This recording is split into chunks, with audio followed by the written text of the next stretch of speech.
Je suis Joël Telcide, donc je suis prof, enseignant et architecte d'intérieur à l'EFAT Studio Créa. J'ai mon activité personnelle, donc j'ai ma boîte, j'ai mon agence. Je travaille aussi donc, pour les particuliers, pour les professionnels, pour les architectes. Je suis assez polyvalent de par mon cursus, autant technique que conceptuel, puisque j'ai aussi un diplôme dans le design industriel et design produit. En tant que prof, je suis aussi enseignant pour les masters en design global, faisabilité technique pour les Master 2 et pour les formations courtes, je suis prof de technologie du bâtiment ainsi qu'assistant bureau d'études de façon à les accompagner pour le développement de leurs projets. Mes missions au quotidien sont principalement d'accompagner mes clients pour leur développement, la rénovation, l'extension, la construction sur des parties qui sont limitées en tant qu'architecte d'intérieur, pour tout ce qui est faisabilité aussi au niveau de leur concept, de leurs souhaits, de leurs, on va dire, besoins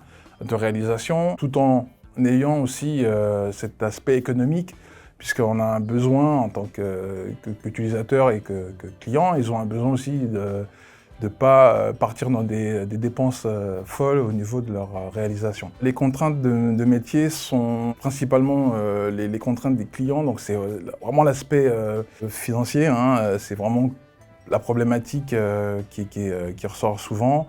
Après, les contraintes techniques sont celles aussi qu'on entend par rapport à la faisabilité de leur existant et la possibilité de ce qu'on peut faire dans leur concept.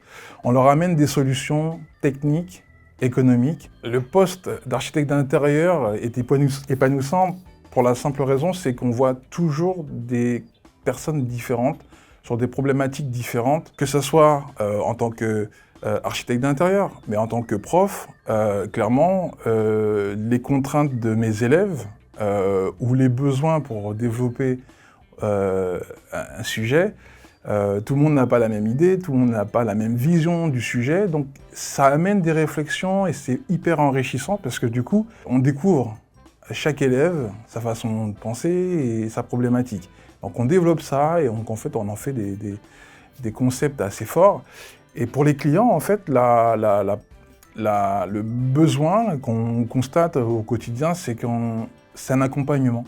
On accompagne en fait le client, alors on ne le prend pas par la main, mais on lui amène en fait une qualité de service pour lui répondre à son besoin et pour qu'à la fin de notre rénovation ou de construction, il puisse avoir le sourire et qu'il soit super content. C'est la partie forte de notre métier. Je travaille avec d'autres corps de métier, comme je le disais auparavant, donc bureau d'études, ça va être des artisans de tout corps d'état, ça peut être des spécificités de métier comme un poseur de sol spécifique, ou ça peut être un climaticien, ou ça peut être une personne spécialisée dans la domotique. Il n'y a pas, dans notre métier, on ne peut pas travailler seul et se dire qu'on peut développer l'intégralité d'un projet tout seul. On est forcément accompagné, on ne les met pas suffisamment en avant, mais c'est vraiment les métiers manuels et les métiers techniques qui sont super importants pour qu'on puisse réaliser un super projet. Les atouts aussi qui sont importants dans notre métier, c'est qu'il faut savoir être à l'écoute, il faut être dans l'empathie dans certains cas. Il faut être aussi attentif aux besoins des autres, donc il y a besoin d'analyse, capacité d'introspection aussi, des fois qu'on a besoin de comprendre, de prendre un peu de recul. C'est vraiment les atouts majeurs, on va dire, de notre métier. Avant de devenir architecte d'intérieur, on peut y accéder par d'autres étapes, hein. On peut être dans l'art, on peut être artiste, on peut être designer, comme moi je l'étais auparavant. On peut être dans d'autres corps de métier. L'avantage en plus chez l'EFAT Studio Créa, c'est qu'on a une branche qui est c'est de la reconversion.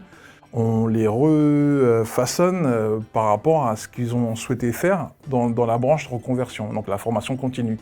Donc c'est hyper important parce que du coup, beaucoup s'empêchent d'avancer, alors qu'aujourd'hui en reconversion, on a cette facilité, cette possibilité dans notre cursus au sein de l'EFAT Studio Créa de repartir de zéro. On leur enseigne AutoCAD, d'autres logiciels comme Revit, on leur enseigne le dessin, le modèle vivant, la réflexion architecturale, la conception avec ou sans assistance informatique. Donc oui, on peut passer par l'étape d'un dessinateur technique, d'un designer, même un artisan aujourd'hui, il peut devenir architecte d'intérieur en repartant sur une base d'études grâce à notre formation. Si on a besoin de rebondir sur ce métier d'architecte d'intérieur, par la suite, on peut s'orienter vers le métier d'architecte DE, donc diplôme d'État, hein, par le biais de formation, aussi de remise à niveau au sein d'autres écoles.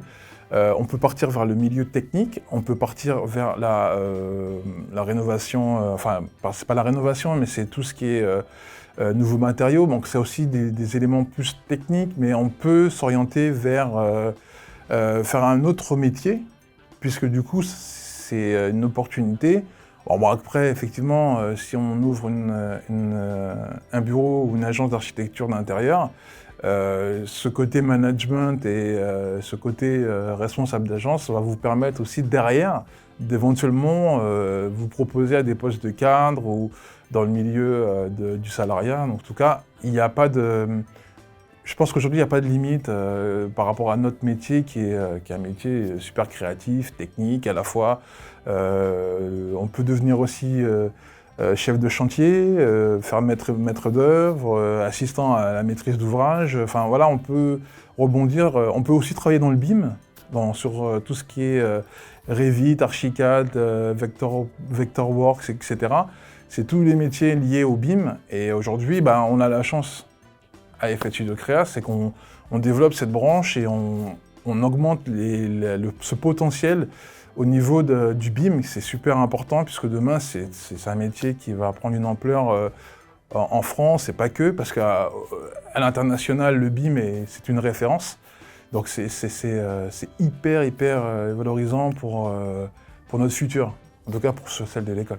Il y a des points impactants pour l'élaboration de notre métier aujourd'hui, c'est l'intelligence artificielle. C'est un sujet qui est depuis quelques années, j'en parlais quand j'avais fait mon diplôme, et effectivement, aujourd'hui, ça prend sens, puisqu'aujourd'hui, on a les outils qui nous amènent à faire des développements. Alors, il y a une grosse inquiétude, c'est qu'on se dit, notre métier, bientôt, on n'aura plus possibilité de le faire, et qu'on va le laisser par rapport à l'intelligence artificielle. En fait, j'y crois pas, parce qu'il y a toujours cette sensibilité artistique. On le voit même dans la collaboration avec notre métier, même en tant que prof dans cette école, on a quand même une collaboration avec des autres professeurs qui, eux, sont plus artistes que nous architectes d'intérieur. Et en fait, cette collaboration, ça nous amène à faire des projets qu'on peut voir, qu'on voit, qui est formidable. Mais l'intelligence artificielle, il faut plutôt le prendre en tant qu'assistant dans notre métier on ne va pas se dire que ça sera notre rival. Ça sera plus un assistant. Il y a aussi l'aspect écologique, puisqu'on va devoir développer des raisonnements sur des projets qui seront plus portés sur des nouveaux matériaux. Des matériaux biosourcés, des matériaux un peu plus naturels que les matériaux qu'il y a peut-être 10-20 ans en avant. Et tout ça va nous obliger de réfléchir notre façon de concevoir avec des dimensions peut-être plus grandes, peut-être plus fines. On a aussi l'impact de Paris où on sera contraint par rapport à l'architecture de Paris qui nous impose de ne pas modifier les façades, etc. Et tout ça va nous obliger à faire appel à des nouveaux matériaux, des nouveaux partenaires peut-être, pour développer, pour, on va dire, accompagner aussi nos élèves, parce qu'on va devoir, et c'est ce qu'on est en train de gérer au sein de l'Eiffel Studio Créa, une nouvelle branche par rapport à l'écologie et par rapport à la gestion des matériaux, le recyclage aussi. Toute cette partie-là, c'est super important, puisque du coup, ça nous impose une vision différente de notre métier à peut-être quelques années, à 10, 20, 30 années plus tard, de dire, OK, qu'est-ce qu'on va faire pour que ça soit pérenne dans le temps, mais surtout, qu'est-ce qu'on va développer pour que ça soit bien au niveau de notre concept et au niveau de notre architecture. Et tout ça, en fait, il faut le prendre en considération aujourd'hui pour notre métier de demain. Je m'inspire, comme un peu tout le monde, sur les réseaux, ou voire même sur le net. La meilleure façon de s'inspirer, c'est les expositions. C'est de prendre du temps, d'aller voir, la curiosité. Moi, ce qui m'inspire, c'est essentiellement aussi le comportement humain et le côté sociologie. C'est que je me pose des fois des endroits et je regarde un peu comment les gens se comportent, comment les gens se déplacent, comment les gens interagissent entre eux. Et ça me permet des fois d'avoir des logiques ou des inspirations qui sont celles du quotidien, parce que c'est très bien d'avoir des mentors ou même des artistes ou même des architectes qui nous inspirent. Mais la meilleure des façons d'apprendre, je pense, enfin après c'est mon point de vue, c'est de regarder ce qui se passe autour de nous. Alors que des fois, il suffit de s'arrêter 2 minutes, d'observer et de voir en fait comment ça se passe. On en apprend énormément, et même des fois sur notre propre famille, nos habitudes, les habitudes de nos voisins, les habitudes des gens autour de nous. Ça nous donne beaucoup d'inspiration. Le conseil que je pourrais donner aux élèves, c'est de venir chez nous avec leur façon, leur habitude, leur style, leur bagou. Aujourd'hui, tels qu'ils sont aujourd'hui, c'est ce que je dis moi à mes étudiants aussi, c'est de ne pas trop changer, leur façon d'être, mais surtout de garder, on va dire, un esprit de créativité, un esprit assez enfantin, même des fois un petit peu conceptuel, un peu loufoque, qui va leur permettre d'amener de la folie dans des concepts ou dans des projets d'architecture